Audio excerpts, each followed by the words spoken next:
Bharat news में आपका स्वागत है।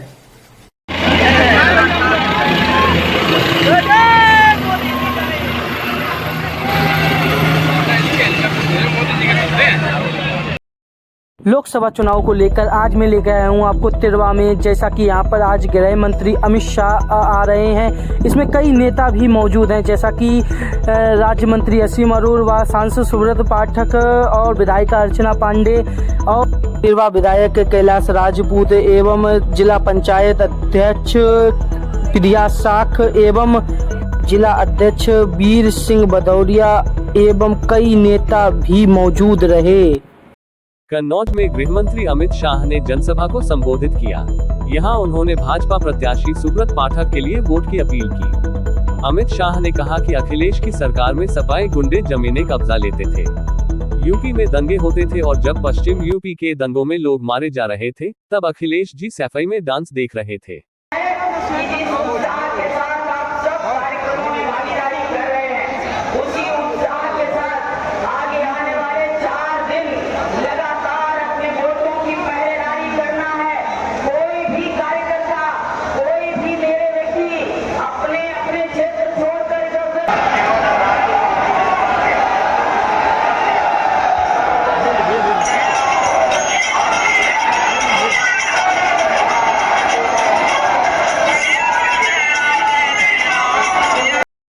आता है तो भी नहीं आता है। भाइयों बहनों, कन्नौज वालों, कोरोना की महामारी विकट थी या नहीं थी? जरा जोर से बोलो, विकट थी या नहीं थी? अखिलेश जी या डिंपल बहन आए थे क्या? अरे जोर से बोलो, आए थे? हमारा सुब्रत आपके बीच में था या नहीं था? टीका लगवाया या नहीं लगाया? सबको टीका लगाया या नहीं लगा? जिन जिन को टीका लगा दोनों हाथ उठाओ तो जरा जोर से, दोनों हाथ उठाओ। सबको लगाए ना? 25 पैसा भी देना पड़ा है। मोदी जी ने सभी को टीका लगाकर देश को और कन्नौज को कोरोना से मुक्त करने का काम नरेंद्र मोदी जी ने किया है। नरेंद्र मोदी जी ने किया है। भाइयों बहनों, जब ये टीके लग रहे थे, अखिलेश बाबू स्टेटमेंट किए कि टीका मत लगाओ, ये मोदी का टीका है, मोदी टीका है। ये तो अच्छा है। अखिलेश जी को यूपी में और कन्नौज में कोई सुनता नहीं है, सबने टीका लगा दिया, बच गए। मगर जब अखिलेश जी ने देखा कि पूरे भारत ने टीका लगाया है, वो चुपचाप एक दिन रात को डिंपल भाभी को लेकर वो भी टीका लगाया है। बोलिए, अरे अखिलेश बाबू, शर्म करो, शर्म करो। कोरोना जैसी महामारी में राजनीति करते हो। आपके भरोसे अगर उत्तर प्रदेश होता तो लाशों के ढेर लग जाते।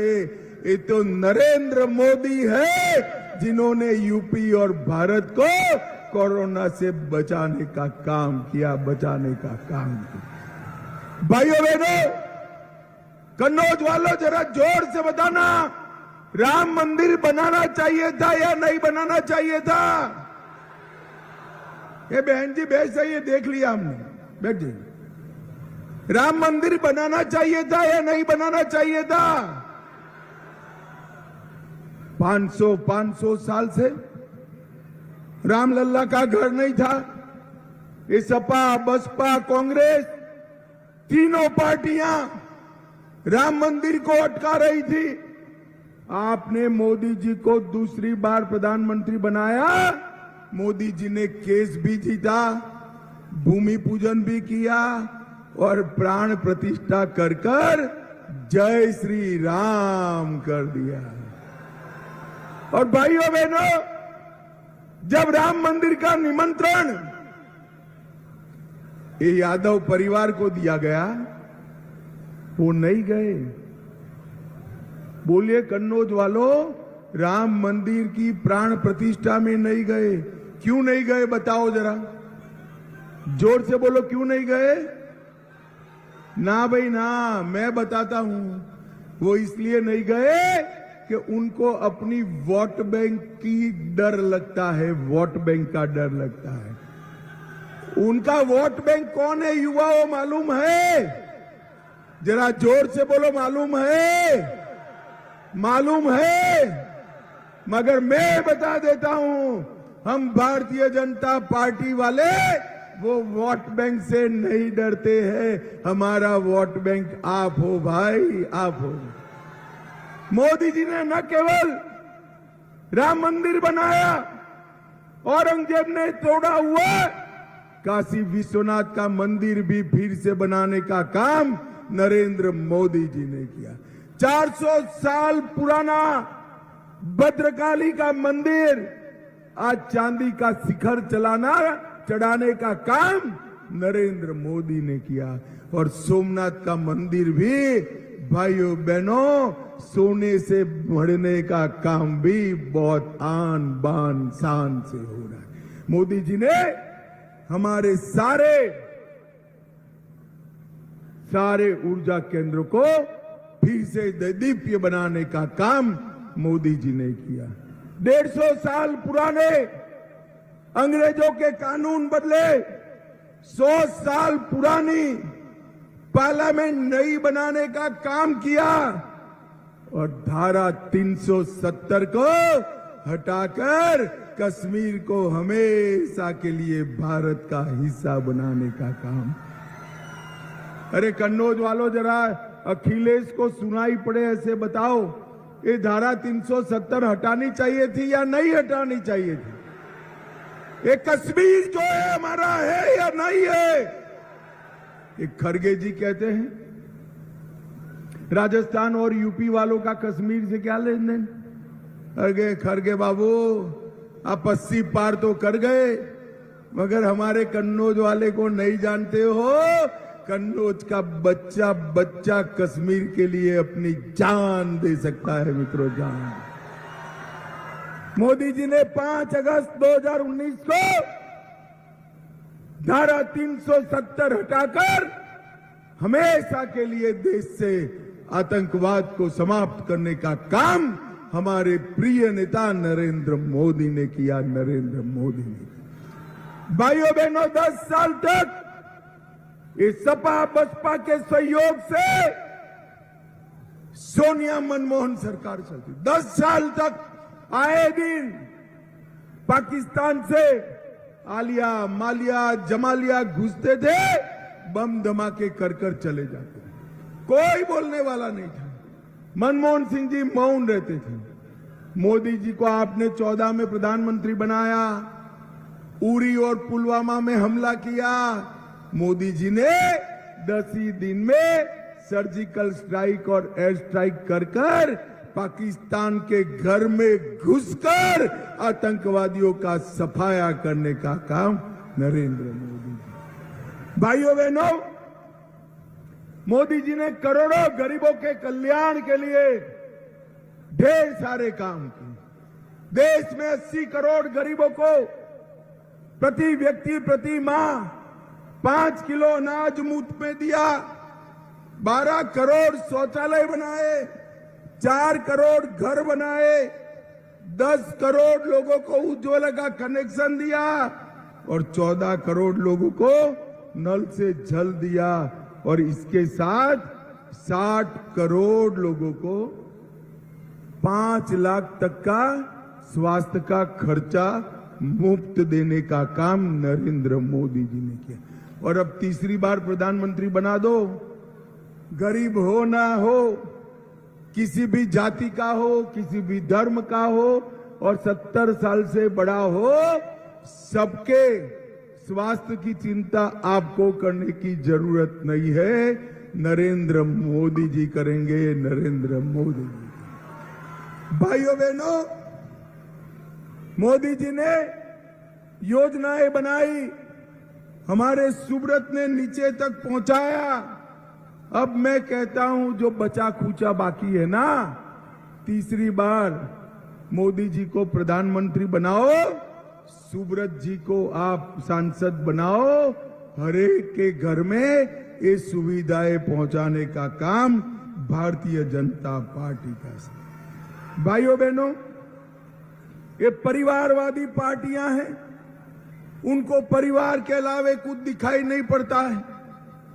ये समाजवादी पार्टी, नेताजी गए, अब अखिलेश जी आ गए, इसके बाद में डिंपल जी को ले आए।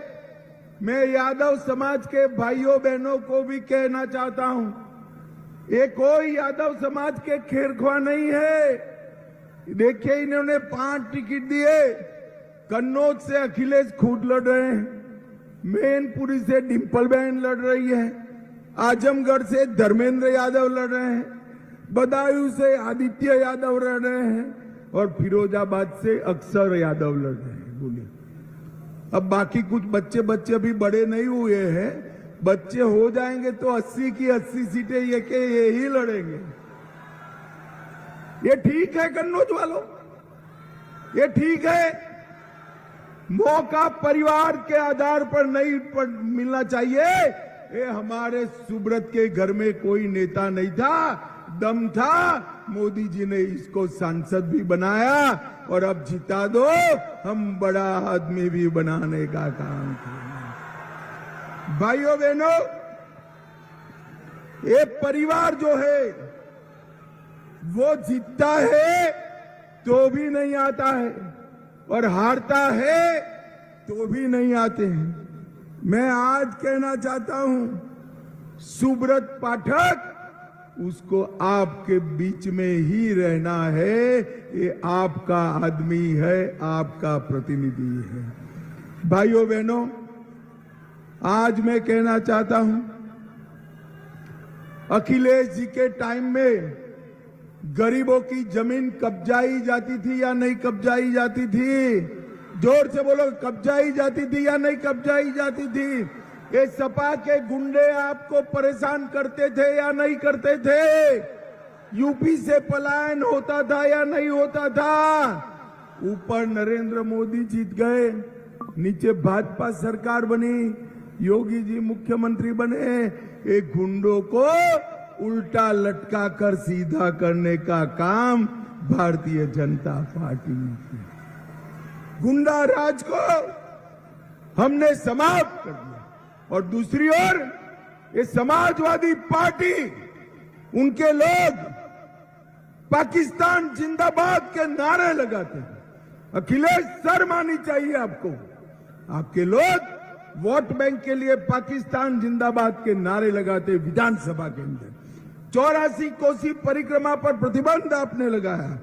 संकट मोचन में बम धमाके करने वालों को आपने छुड़वाने का काम किया, प्रयास किया। और जब दंगे हो रहे थे, पश्चिम में लोग मर रहे थे, आप सिपाही में मनोरंजन कर रहे थे, डांस देख रहे थे। अखिलेश, आपको शर्म आनी चाहिए, शर्म। भाइयों बहनों, मैं आपको बताता हूं, आपको जनता की आवाज उठाने वाला सांसद चाहिए और वो सांसद सुब्रत पाठक है। मुझे बताइए, आपको परिवार की दुकान चलाने वाला सांसद चाहिए या जनता की आवाज उठाने वाला सांसद चाहिए?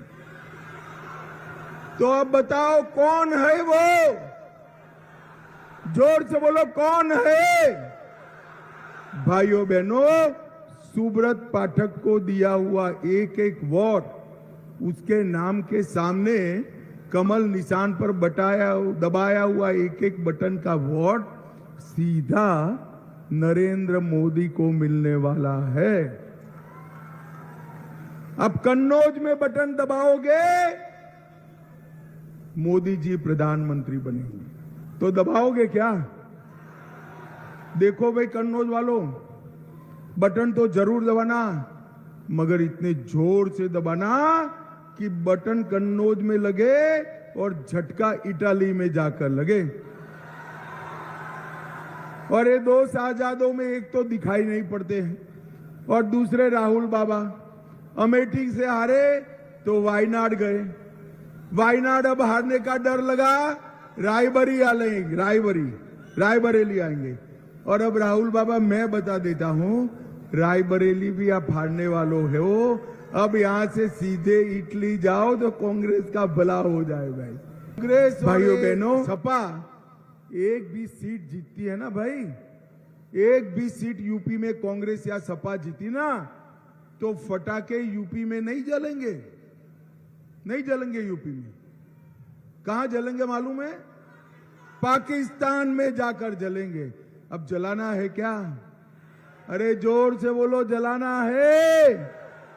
यूपी वालों, खाता मत खुलने देना, खाता मत खुलने देना। एक बार हिसाब किताब बरोबर कर लो भाइयों बहनों।